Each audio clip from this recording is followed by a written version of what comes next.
Bonjour à tous. Je vais faire, une présentation. Après, j'aimerais bien qu'on discute, sur, le déploiement de GA4, à grande échelle. C'est une présentation que j'ai faite au SEO Campus, jeudi dernier, mais pour le coup, le SEO Camp, c'est pas forcément des très, très grands web analystes. Je vais, se passer très, très rapidement sur les toutes premières slides, que j'ai. Hop, et hésitez pas à poser des questions en cours de route. Je garde un œil sur le chat. Alors, bon, moi, Sébastien, j'en suis Optimo, je fais de l'analytics et de la data, voilà. Je travaille avec Bayard depuis longtemps. C'est en gros, l'idée, c'est de vous montrer, comment pour, Bayard, le groupe Bayard, avec qui je travaille beaucoup, on a pu, déployer. Donc, Bayard, c'est Gemlire, Lacroix, et cetera. Donc c'est, une bonne centaine de sites. Donc je rappelle GA4, je rappelle ce que c'est que BigQuery, parce que pour le coup, moi, j'utilise énormément BigQuery, j'utilisais déjà avec 360 et avec GA4, maintenant, c'est pour tout le monde. Donc, c'est super, j'adore. On pourra en parler après. Donc je conseille évidemment d'avoir un double marquage, pour avoir l'historique. Moi je pense que GA3, il va être complètement désactivé pour, octobre, 2025, donc c'est dans assez longtemps, mais je pense que dans 2025, on aura même plus accès à la donnée. Ça parce que ce sera les 20 ans, officiels, de, Google Analytics 3, donc il y a un moment donné où il faut passer la main, et donc je pense qu'il y a intérêt quand même à essayer d'avoir 2022, 2022 en entier. Donc je conseille à tout le monde d'avoir au moins un double marquage avant le 31 décembre. Donc en tout cas, GA4, il y a certains de nos clients qui commencent vraiment à l'utiliser, en majorité. Bon, c'est pas forcément toujours le cas de Bayard parce qu'on va le voir, il y a encore des soucis, mais je conseille d'utiliser au moins pour les entonnoirs, hein, et pour la mesure des interactions, et de l'engagement. Parce que c'est pas toujours facile à prendre en main, on pourra en discuter. Clairement, le passage de GA3 à GA4, c'est une vraie conduite du changement, surtout dans un grand groupe, hein. Ça va demander de changer les habitudes, ça va, obliger d'apprendre de nouveaux concepts, notamment le concept d'engagement. Événement, c'est pas vraiment un nouveau concept, mais en tout cas la manière dont il est, géré dans GA4 est quand même, assez, différent, donc il faut quand même, le prendre en compte. Les nouvelles définitions, comme session utilisateur qui ont légèrement changé quand même sur GA4, donc il faut en avoir conscience. L'interface qui non seulement est nouvelle et en plus fait que de changer, et en plus c'est mal traduite, donc ça fait beaucoup de choses pour, pour arriver à une adaptation rapide, et l'utilisation de nouveaux outils, en particulier BigQuery, mais on pourrait rajouter Server-Side GTM, hein. Concrètement, on est en plein test aussi, pour, plusieurs clients, dont Bayard, hein, au Server-Side, et c'est vrai que c'est vraiment un outil assez excellent, en particulier avec la liaison avec BigQuery, c'est assez cool. Si vous étiez à la session juste avant. Le contexte, un contexte technique, chez Bayard, assez dense, hein, puisqu'on a beaucoup de WordPress, des Magento, du Joomla, et cetera. Enfin, il y a pas mal de sites, hein. Il y a plus de 100 app et domaines, mais presque quasiment 200 si on compte, l'ensemble des sous-domaines, donc ça fait beaucoup. Au niveau de ce qui est utilisé, il y avait déjà GA360, et heureusement avec un GA qui est, globalement bien harmonisé, puisqu'on s'en était occupé, de 3 ans, auparavant. Et un GTM qui est, déployé à grande échelle. Donc en remplacement de Tag Commander, on a, déployé, GTM, et pour le coup, c'est pour ça que j'ai choisi la salle Didomi plutôt, puisque Bayard utilise, Didomi, à grande échelle, et c'est vrai qu'il y a vraiment intérêt à utiliser, une CMP, à ce niveau-là, et ça va être bien aussi pour le déploiement de GA4. Là où il y a un gros souci, c'est évidemment les nombreux data studios, ainsi qu'ils ont aussi des visualisations sur tableau, et ils utilisent des flux de data vers le data warehouse, sur Amazon. Concrètement, tout ça demande, aussi à être évolué. Donc ça se fait pas. Il y a des dizaines et des dizaines de data studios, dans chaque équipe, qui, sont basés sur GA principalement. Va falloir, les changer, au fur et à mesure. Donc ça se fait pas non plus, en 2 semaines. C'est à mon avis là le plus gros souci au niveau de la conduite du changement. Concrètement, bon, je rappelle l'importance du tag management, hein, bon ça je pense que vous le savez. Concrètement, je rassure toujours mes clients en disant: «Attention, on va pas devoir tout refaire». On garde les mêmes déclencheurs, donc les déclencheurs, c'est comme ça qui prend plus de temps habituellement quand on fait du tagging, ainsi que le data layer. Donc là, on a juste entre guillemets «à dupliquer» et à changer, l'approche. On va y venir, c'est ça le plus important pour vous. Les paramètres se traduisent assez logiquement entre GA3 et GA4, il y a des petites modifications, on pourra en discuter. Mais C'est pas ça en tout cas, à mon sens, le plus gros du problème. Donc on utilise aussi GTM à grande échelle, j'en parlais. Donc l'avantage, on a fait le choix, qui est un choix tout à fait discutable, hein, d'avoir, un seul conteneur, GTM pour tous les sites et après, ce conteneur, GTM-là va, déclencher, ce qu'on va appeler dans notre jargon des sous-conteneurs. Alors on n'a pas utilisé de zone, on aurait pu, mais on a commencé à faire la configuration avant de passer en GTM 360, donc on a gardé, des conteneurs GTM, je dirais classiques. On n'avait pas besoin des fonctionnalités des zones. Et ça offre l'avantage qu'on a pu déployer très rapidement en fait, un GA4 à grande échelle sur des centaines de sites, hein, juste au moins la page vue, et la page vue et le Enhanced Measurement, hein, donc pour avoir le scroll et cetera. Donc ça c'était, assez, intéressant. Et donc, sinon on lance un autre GA4, on va voir comment on organise les GA4, tout à l'heure. En fonction, du nom de domaine, on lance les GTM, en fonction sur les GTM locaux. D'accord? Ce que je répète, souvent, ça vous en avez peut-être déjà conscience, mais que l'architecture GTM et l'architecture GA n'ont pas à être, parallèles. Je veux dire, un GTM peut lancer, des hits vers de nombreux, GA, que ce soit du GA3 ou du GA4 et même chose, un GA4 peut recevoir, des hits depuis, plusieurs GTM, il y a aucun souci. Là, c'est le cas, c'est tout à fait le cas, chez Bayer. Donc concrètement d'ailleurs comme astuce, on envoie évidemment en paramètres, personnalisés, donc en dimension personnalisée, on envoie l'ID GTM qui a envoyé le hit, puisque pour le coup, parfois sur une même propriété, on peut avoir 2, 3, 4, 5 GTM différents, qui vont envoyer des hits en fonction des différentes architectures qu'il peut y avoir sur un même domaine. Il peut y avoir très bien voilà, il peut y avoir du Magento et du WordPress, sur le même secteur en tout cas.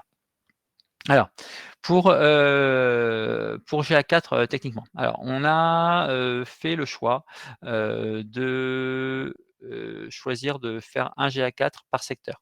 C'est-à-dire que, par exemple, si on prend l'exemple de la jeunesse, avant on avait, une propriété, Analytics, par site. Donc une propriété pour J'aime lire, une autre pour Poppy, une autre pour I Love English, une autre pour la boutique.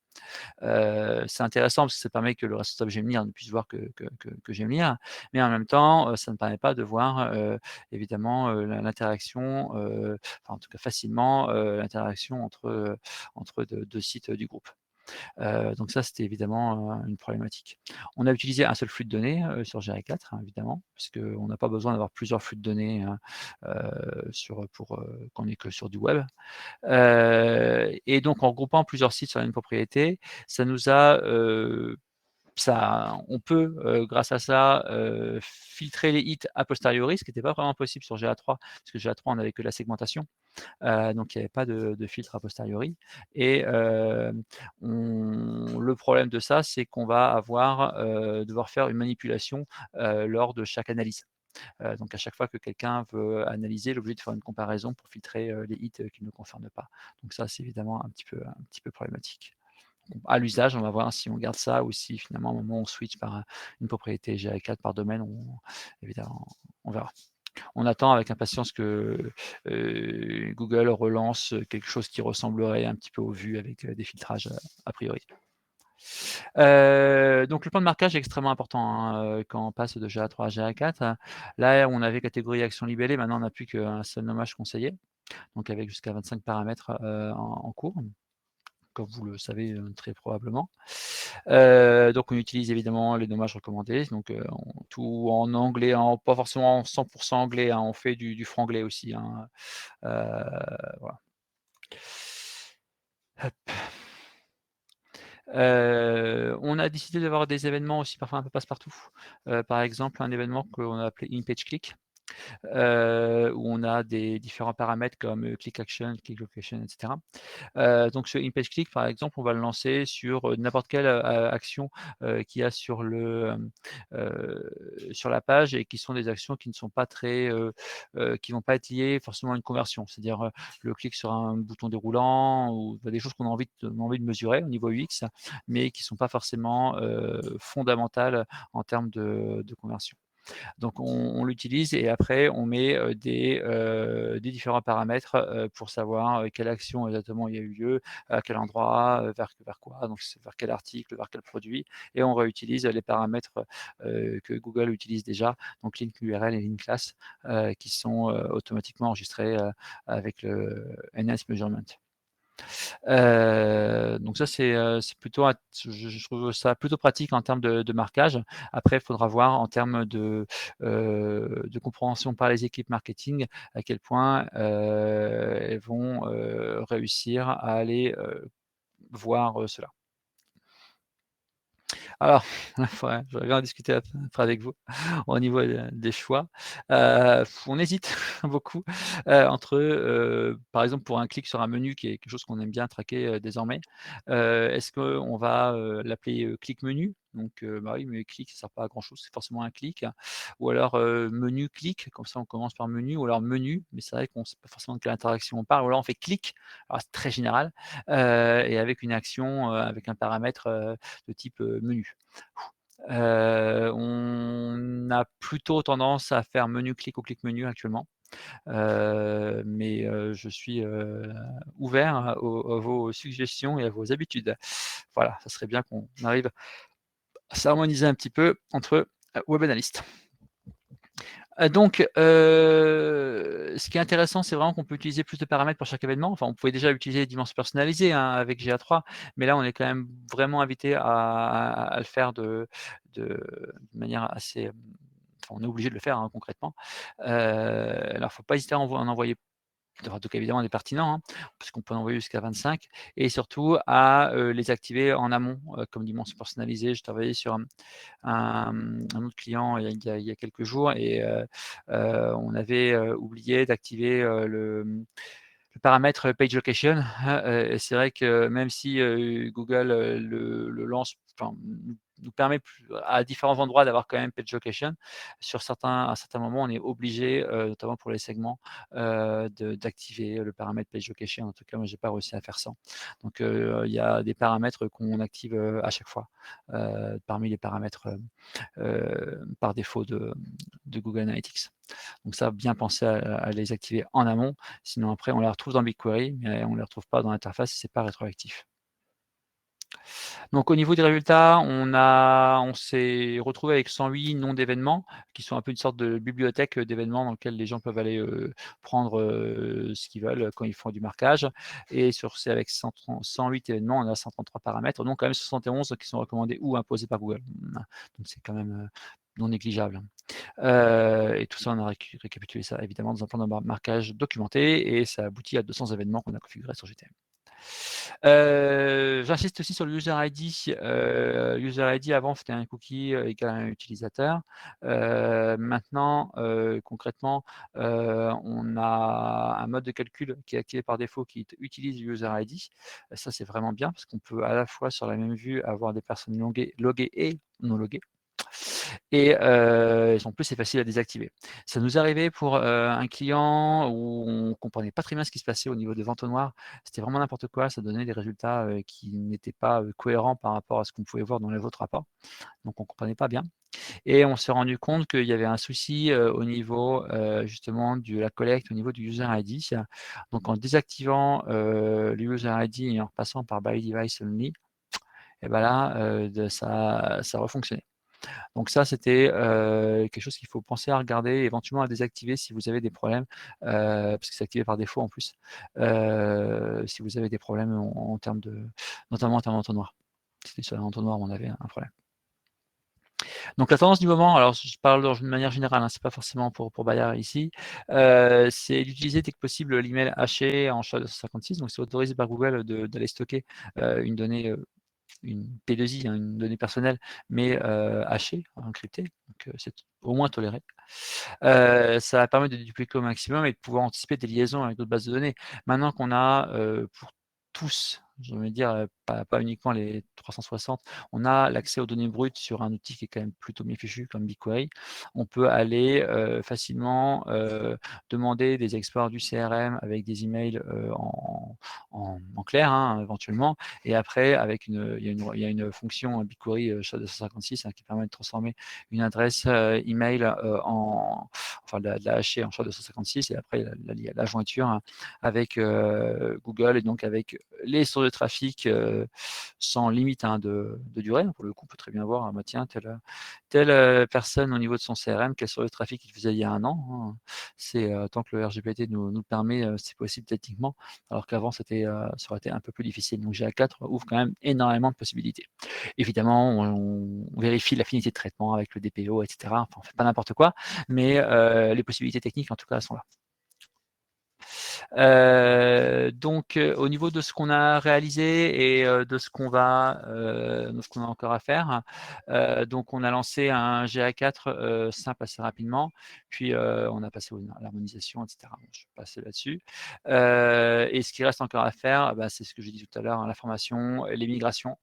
Les migrations d'objectifs Google Ads, il ne faut pas oublier, à un moment donné, il faudra passer des objectifs GA3 aux conversions GA4 et les importer dans Google Ads. Donc ça demande aussi à s'assurer que les équipes Ads soient OK. Et puis on attend les nouvelles évolutions. Là, je vais en parler tout de suite. Ça, c'est les points de vigilance, c'est les points de frustration. On attend clairement une documentation sur les sources de trafic. On attend aussi que l'AMP, alors juste une petite seconde.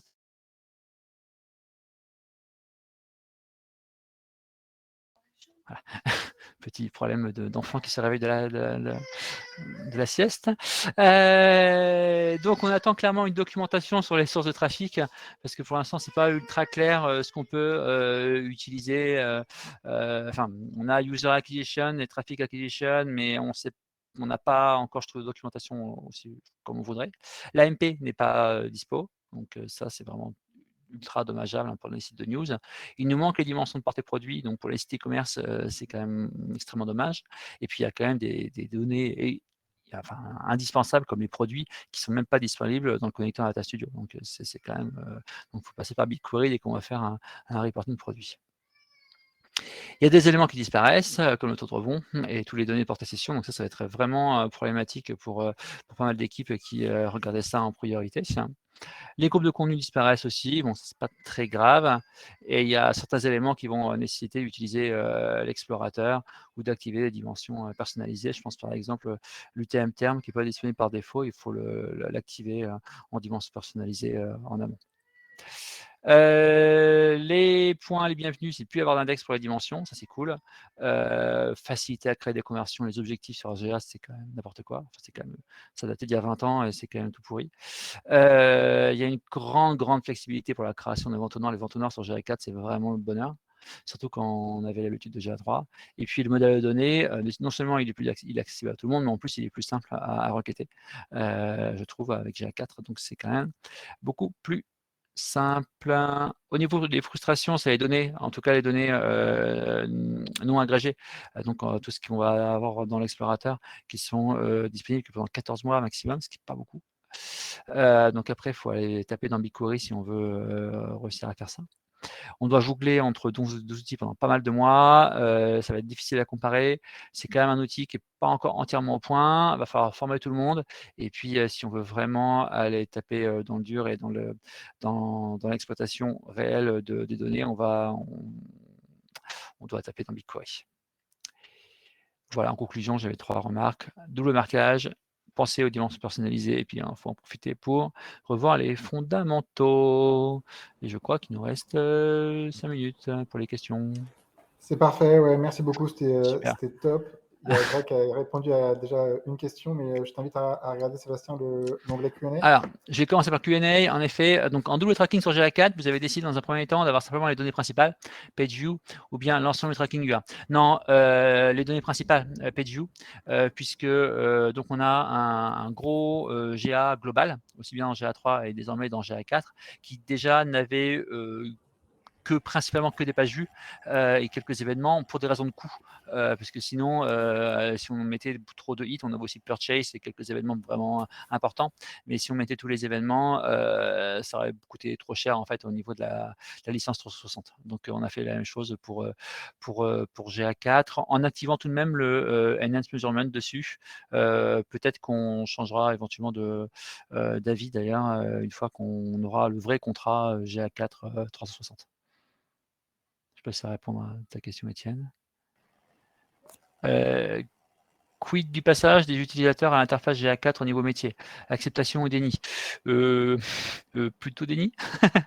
C'est un peu compliqué. Clairement, il y a notamment des équipes news qui ont 30% de leur trafic sur AMP, enfin, je ne sais pas exactement le pourcentage, mais c'est à peu près ça, qui disent non, c'est mort, hein, ça sert à rien qu'on aille sur un outil où il y a 30% de notre traf qui disparaît. D'autant plus qu'il y a, enfin, comme c'est post-consentement, c'est post-IDOMI, ça a plus grand chose à voir avec la donnée qu'ils avaient il y a un an ou deux.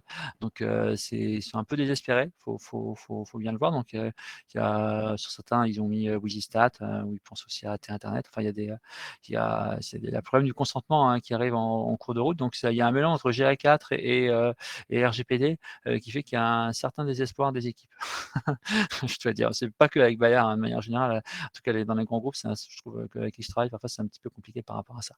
Nous, on est plutôt enthousiastes, donc parce qu'on a la partie BigQuery qui nous enthousiasme bien, mais sinon c'est un petit peu compliqué. Utility l'exploration pour creuser plus avant le parcours utilisateur. Est-ce que ça apporte une réelle valeur ajoutée?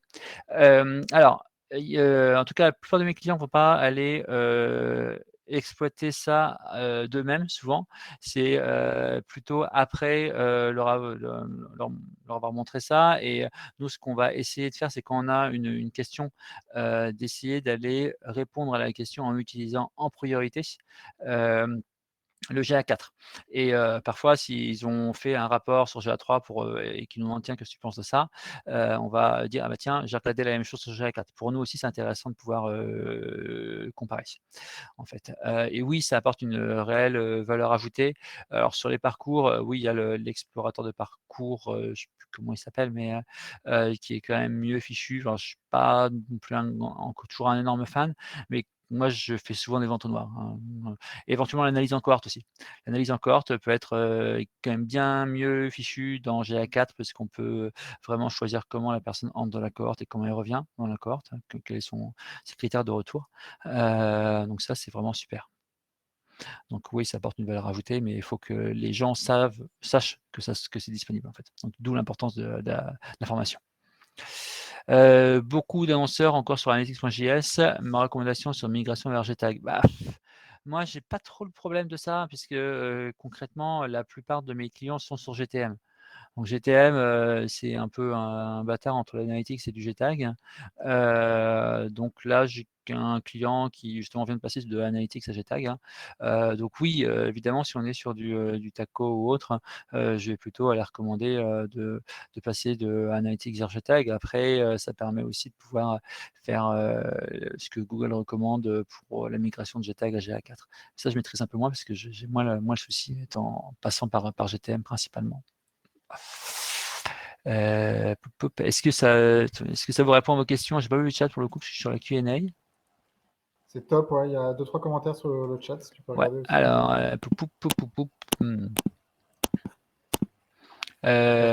Encore 2-3 minutes pour tout le monde si vous voulez mettre des questions. alors, tac. Alors, je vais pas regarder tout l'historique du chat. Vous pouvez me faire un résumé. Si quelqu'un veut monter sur scène, éventuellement, hein, s'il y a des questions, n'hésitez pas. Est-ce que ça ne devient pas trop technique, GA4? Est-ce que c'est nécessaire d'utiliser du SQL? La question de Adil. En fait, c'est pas vraiment GA4 qui devient technique, c'est le web, enfin c'est le web analytics, hein. GA4 n'est que, je dirais, c'est pas la source de la complexité, ce n'est que la conséquence. C'est une conséquence d'un monde post-RGPD en fait, hein. Donc où et on a les ressources en fait possibles pour pouvoir analyser. On commence à avoir les compétences aussi. Donc, je pense pas que ce soit GA4 en fait peut quand même être simple d'accès pour les personnes qui s'y connaissent pas trop. Disons que j'ai un peu l'impression qu'il y a GA3 servait un peu à tout le monde, GA4 va servir aux débutants et aux experts. Entre les deux, notamment le corps mou un peu des marketeurs, ceux qui pilotent les campagnes Google Ads, etc. Je pense que c'est pour eux que ça va être le plus compliqué. Oui, et François, je suis d'accord avec toi, l'implémentation et l'analyse, c'est de plus en plus de métiers différents. D'autant plus que l'implémentation, on voit avec Savoir GTM, par exemple, ça se complexifie, ça se technicise de plus en plus. Alors, débutant dans Data Studio, je veux bien, Nicolas, mais encore faut-il que le connecteur il soit OK. Non, mais s'il n'y a pas d'autres questions, ouais, je te laisse continuer. Alors juste Raphaël, sur le Web Analytics, une version différente de la BI. Je me rappelle, c'était un salon Imetrix à Paris, je crois que c'était il y a 11 ans. Julien Coquet, bonjour à lui, avait fait une présentation sur de Web Analyst et bientôt BI. Au début, je ne voyais pas du tout de quoi il parlait, en fait. Maintenant, je comprends. J'ai mis un peu 11 ans à comprendre, mais ouais, carrément. Il y a des nostalgiques dans le chat. C'était top, bravo, merci. On peut remercier Sébastien pour la présentation, c'était vraiment cool. Je vous invite à rejoindre la salle principale. Il y a une petite pause de prévue et présentation des sponsors.